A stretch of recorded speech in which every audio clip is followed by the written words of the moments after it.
selama saya 2 bulan nggak bisa ngomong Jawa sih sebenarnya. Akan ngomong di Jawa, Jawa accent. I was actually thinking of living in Bali. Gue sebenarnya pengen pindah ke Bali. Walaupun Bali udah sangat komersial sekali, astaga, itu hotel di mana-mana. It's really sad to see ya, sebenarnya. Indonesian food. Man, just nasi, tempe orek. That's a good combination. Jadi kalau dulu waktu gue audisi, cuma 20.000 gue sering makan di warteg. Dan every time, kalau misalnya 10.000 buat bensin, 10.000 lagi buat makan, cuma bisa beli nasi, tempe orek, sama kadang-kadang telur balado itu. Jadi masa-masa yang gue masih inget dulu masih istilahnya gelap banget gitu. Anjing, kapan ada pekerjaan sambil makan di warteg, anjing. Kayak gitu sih. Itu yang bikin gue kayaknya melekat dengan nasi sama tempe orek. Ya. Soalnya ada beberapa impresi tentang Indonesia bahwa kita negara teroris ya. Banyak yang bilang begitu. And it's such bullshit. And juga ini disebabkan oleh politisi-politisi kita yang sangat ignoran, yang sangat tidak kompeten dan tidak layak untuk menjadi pemerintahan kita. Saya bayar pajak setiap tahun, bapak-bapak, dan untuk menggaji kalian ini semua, our representative, tapi tidak ada kemajuan yang signifikan. That's very sad. Itu yang membuat gue kesalnya itu minta ampun tinggal di Indonesia. Bahwa sekarang, the rudimentary factors untuk hidup di Indonesia adalah uang. Everything is money. Jadi uang itu udah menjadi Tuhan.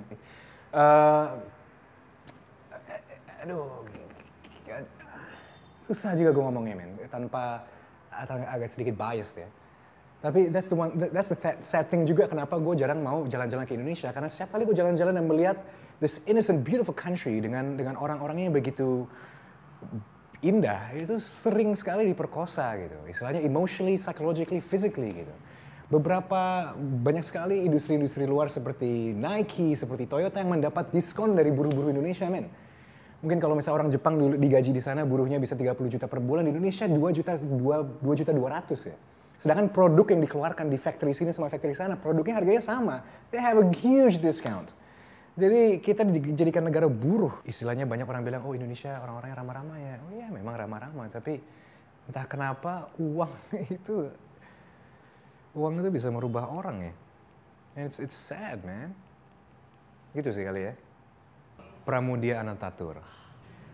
God, I love his books. Dia itu bisa meresonansikan rasa-rasa yang menurut gue itu sangat Indonesia sekali, dan tentang kondisi, tentang socio-political issues, socio-economical issues.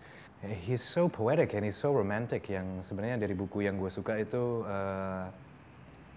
The Mute Soliloquy.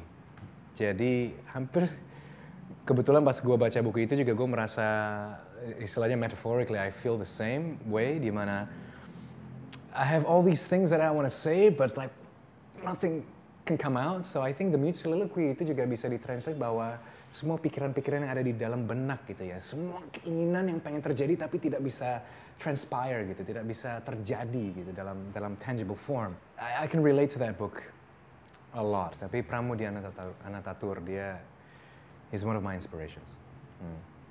What do you think is the most fucked up thing about Indonesia? Corruption. Okay. Do you have a solution for Indonesia's problems? Me. Solutions. It's really hard for me to talk about. I cannot be a diplomat or whatever. The thing is, what I know, gue adalah warga negara Indonesia dan masih banyak sekali keinginan-keinginan kita yang belum terpenuhi. Masih banyak sekali kebohongan-kebohongan yang terjadi gitu. Jadi solusinya, it's every one of us. Nationalism. What does nationalism mean to me? Jujur aja, selama gue di New Zealand, gue gak pernah merasa nasionalis. Tapi gue merasa bangga pernah tinggal dan menjadi a part of a New Zealand citizen. Gue gak tahu kenapa. Tidak ada sekalipun advertising di TV atau political advertising yang dari kementerian mana gitu yang harus, kita harus lebih ini, bangkitkan nasionalisme. Gak ada, selama gue 11 tahun tinggal di situ, gak ada sama sekali. Dan ternyata mungkin nasionalisme, kalau in my interpretation, is lebih associated to individual identity. di mana orang individual itu di sebuah negara manapun merasa bahwa dia merasa he belongs. Saat kita mau rebel against whatever it is, the government or sebuah kondisi yang diciptakan oleh pemerintahan, kita dicap sebagai radikal atau dicap sebagai oh ini orang anarkis. Padahal kan, man, mereka anarkis juga karena ingin perubahan, man. Wow, satu hal yang sangat luar biasa sih sebenarnya bahwa kita memiliki banyak warna di negara ini. That is our strongest asset as a nation. Tapi yang gue bisa jawab adalah gue bangga menjadi orang Indonesia. Menjadi warga negara Indonesia mungkin itu beda cerita.